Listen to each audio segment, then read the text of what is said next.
Hello everyone and welcome to this CCDC flash training session on visualizing MOF structures and exploring void space in Mercury. So today we're going to look at tips and tricks for visualizing MOFs, including styles, polymer expansion and crystal packing.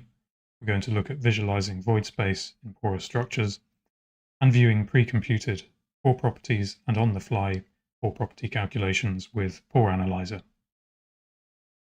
Okay, so let's open up Mercury and get started.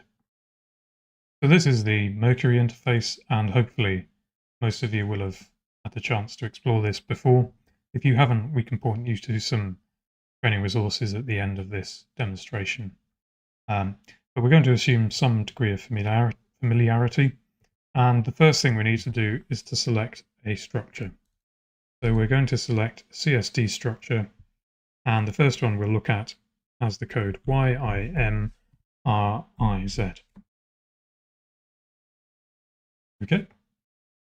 And we're going to look at two different structures. So we'll use this multiple structures feature in a moment. But just looking at this structure, you can see that it's polymeric by these dashed bonds over here. You can also see that there's some disorder. We've got these disconnected atoms that are clearly a water molecule. And we can use this little disorder tool in the top right-hand corner to toggle that display on and off. This order will depend on how it's actually represented in the CSD. We don't need to worry about it at the moment. I'm just clearing up the display. So we're going to look at two structures which are of the MOF 76 type. And to keep track of things, we'll probably want to label the atoms. So from the top bar over here, you can tick show labels for all atoms. And so now we can see this is a europium structure. Looks a little bit messy with all of those labels on there, so we can go to the drop-down menu and change that to metal atoms only. And that looks much clearer. So we said that we're going to look at a couple of structures, and to load another one into the display, we need to tick this multiple structures box down here, and then we'll type the second ref code, which in this case is going to be YODDO, or UDO. Now when they're loaded in, by default they'll be overlapping with one another, superimposed, which isn't a particularly helpful thing. So the new one we've added in is this yttrium version. Okay. So to control that, we can go back to go to the structures control panel down here and click on the structures button.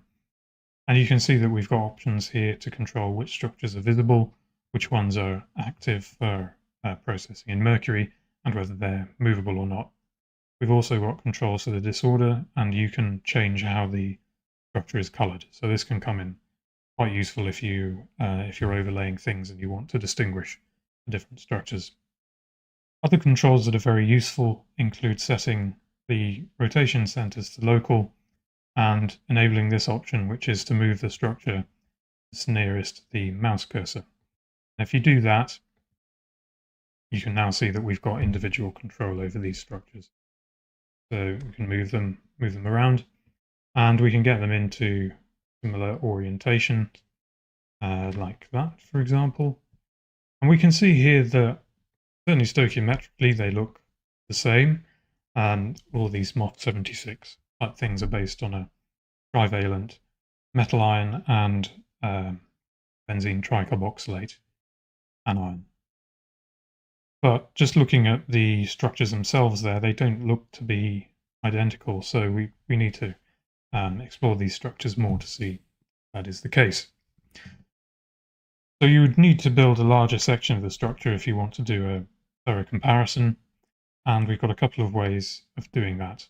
The first way will be to look at using a polymer expansion, and I'll just illustrate how we would do that with one of these structures. So what we're going to do is just use the yttrium-based one for this example. So I'm going to open up the structures management window again, and I'm going to untick visible and active next to is, which is the European one. Close that down again. Okay. So we can turn off the labels since we're only looking at the one structure. And to get this to the polymer expansion tool, you go to Edit and then Polymer Expansion. And this comes with a number of different options.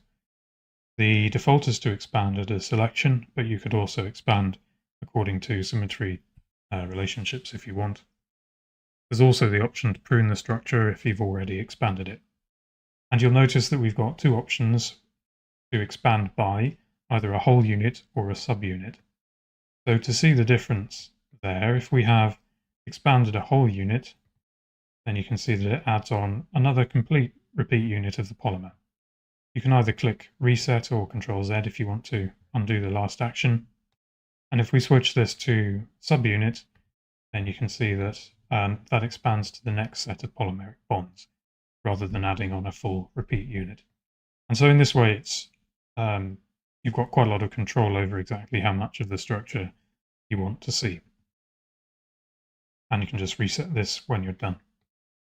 The other thing that you'll probably want to do is to look at the packed structure. Now, of course, you could build that if you did an awful lot of polymer expansion, but it's perhaps a little bit inconvenient. So to look at the packing, we just go and tick this packing box there, and that will default to showing you the unit cell content. If we want to have better control over the packing, we go to Calculate and Packing and Slicing. And this is where all of the options really here.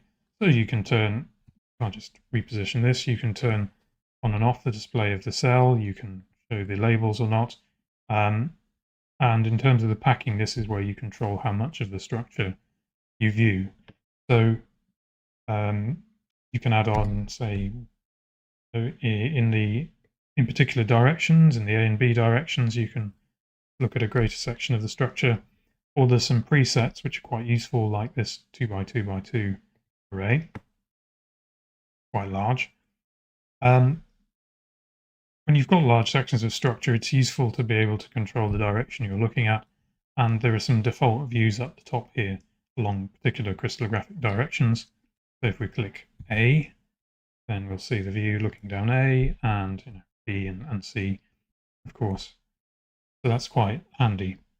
You've also got different options for how much of the structure you view in terms of what fits in the unit cell.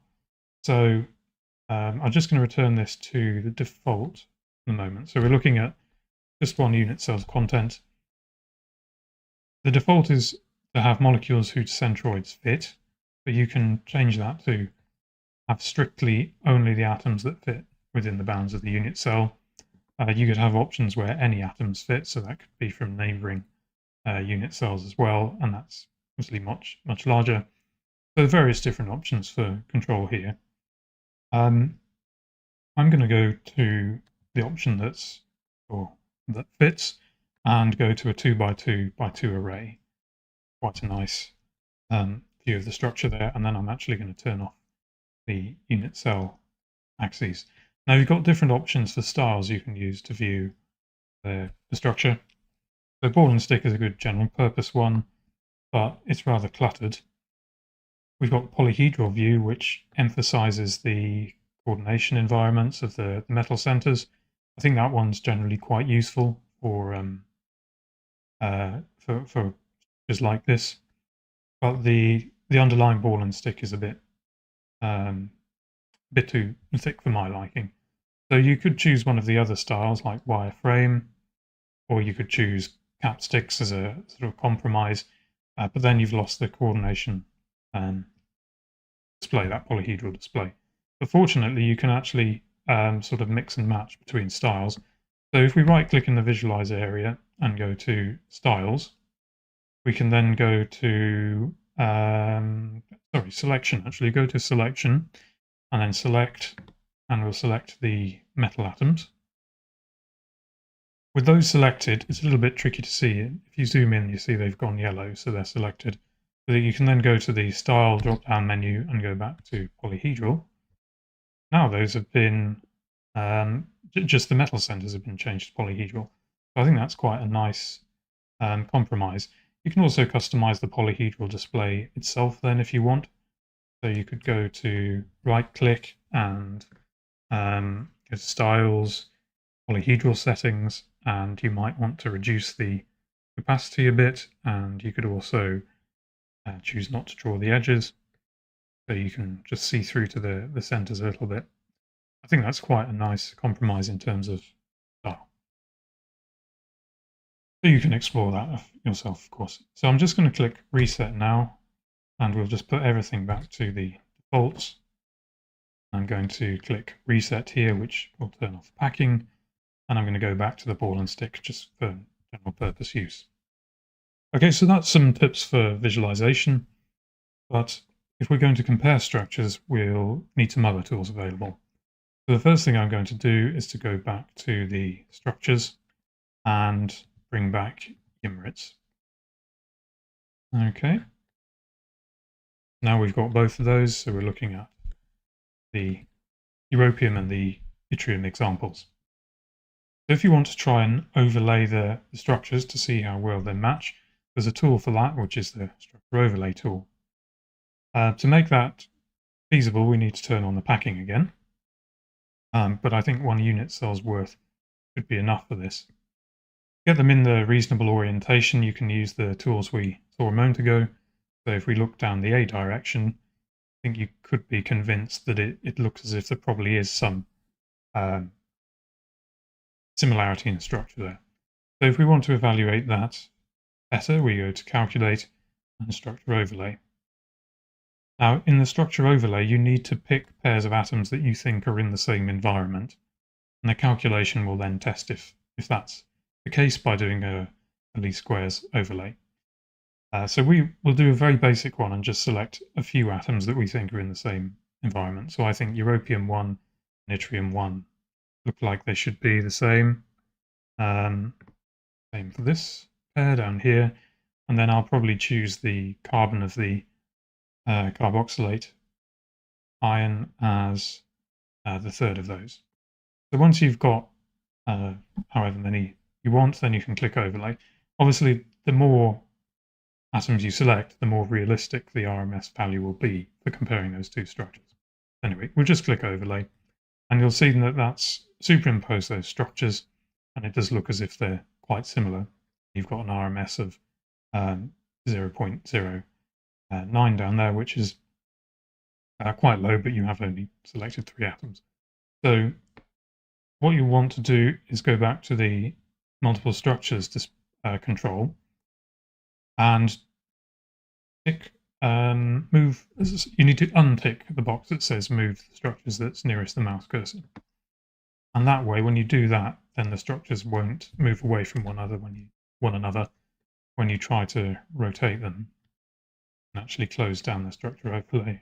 Now, what you can then do is go back to the multiple structures and choose a couple of different colors like yellow and blue and see how well they overlay. And it looks like there's a decent match for a section of this structure. So they are reasonably similar. In fact, you can set these back to the element colors now, and we can basically work with just one of these structures for the remaining things we want to look at. So I'm going to click reset, then I'm going to go to multiple structures. I'm going to delete YMRIS, and we're just going to work with YODU for the rest of it. Okay, so we can untick multiple structures down there. We can turn off the labels because we know what we're looking at. And the next thing that you'll probably want to investigate is the pore space in a structure. And we can visualize the pore space by going to Display and Voids. And you'll see here that it gives you some default values for the calculation and some display controls. So just click Apply, and it will show you the void surface in there. And then you can alter the control of this. You can choose the colors, choose the transparency, and you'll notice that it summarizes at the bottom that it's calculated about 610 angstroms of void space in this structure in the unit cell, which corresponds to 40.3% of its volume. Okay, now probably isn't entirely clear what the pore space looks like in this view, and this is an instance where we'll want to go back to the pack structure and go to packing and slicing, and we can add 0.5 in the A and B directions. I think should be enough to reveal. But basically we've got these one-dimensional channels running through this structure. Okay, so that's how you would visualize this. We can reset that if we want, and we can turn off the voids display. Over there, click OK, just reset. That's how you visualize the pore space, but if you want to actually know some more information about it, there have been some calculated properties that have been added to the CSD in 2025, which relate to this type of thing. And we can find them from the More Information tool. So if you click on More Info and then Structure Information, this is where you find out all of the different information about a structure. So things like its literature reference, chemical composition, base group, and so on. These are the defaults, but you can add in some calculated properties here by going to Customize. And then if you scroll right down to the bottom of this, you can see all of these calculated fields. So I'm going to select all of those because they all relate to porosity, and click Add, and then click OK. And they should now appear down the bottom of this structure summary here. And you can see we've got measurements in terms of the surface area, geometric volume, pore limiting diameter, maximum pore diameter, and number of percolated dimensions. Number of percolated dimensions relates to, for example, the 1D channel structure is what it refers to in the view that we looked at a few moments ago. Okay, and that will be present for CSD structures. But what happens if you have your own experimental structure? So you've solved the crystal structure and you've got your CIF file. How do you find out this information? Well, you can do that by using the Pore Analyser tool. So for the sake of argument, let's say that I've got my own experimental determination of this particular structure. I would open it by going to File and Open. I would then select the experimental CIF. Click Open. Okay, and this happens to be the same structure. I'm just doing it for illustrative purposes. But you can see that it doesn't have the CSD bond types and so on. So this is just what we're reading from the CIF. And if you click in the More Information and Structure Information here again, you'll see that these are empty because those were pre-computed for the CSD. But what we can do is go to Calculate and Pore Analyser. And here, this is the tool where actually those values were calculated from.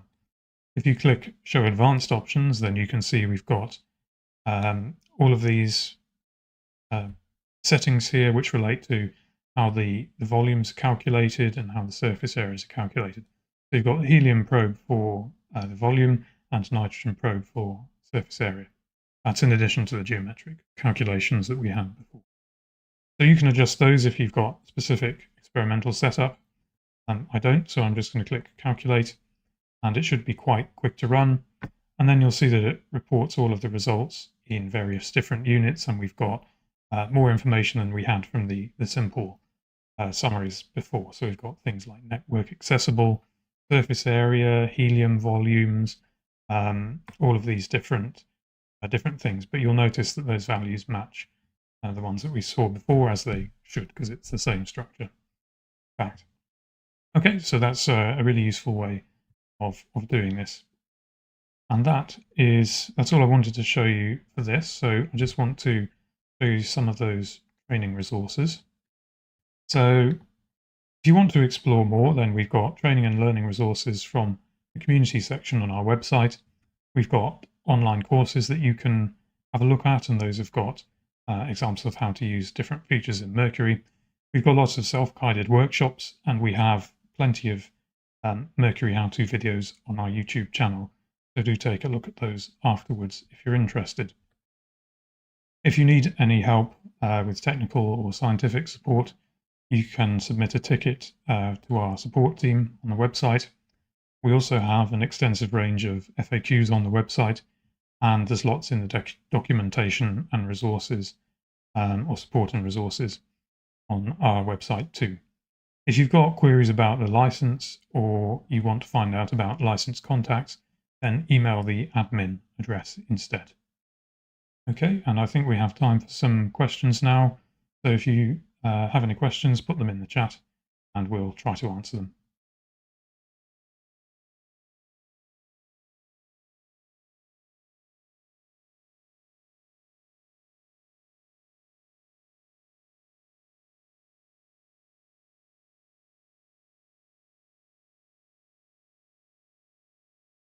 So I see we've got a question about the video, and we will be making this available after we finish streaming today.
Okay, thanks very much, everybody.